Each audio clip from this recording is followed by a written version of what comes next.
ஜீவகாருண்ய ஒழுக்கமே கடவுள் வழிபாடு.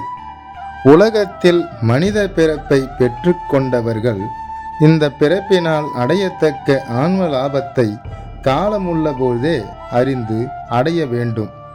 அந்த ஆன்ம லாபம் எது என்று அறிய வேண்டில் எல்லா அண்டங்களையும், எல்லா புவனங்களையும், எல்லா பொருட்களையும், எல்லா ஜீவர்களையும், எல்லா ஒழுக்கங்களையும், எல்லா பயன்களையும் தமது பூரண இயற்கை விளக்கமாகிய அருட்சக்தியால் தோன்றி விளங்க விளக்கஞ்செய்விக்கின்ற இயற்கை உண்மை வடிவினராகிய கடவுளின் பூரண இயற்கை இன்பத்தை பெற்று எக்காலத்தும் எவ்விடத்தும் எவ்விதத்தும் எவ்வளவும் தடைபடாமல் வாழ்கின்ற ஒப்பற்ற பெரிய வாழ்வே இந்த மனித பிறப்பினால் அடையத்தக்க ஆன்ம லாபம் என்று உண்மையாக அறிய வேண்டும்.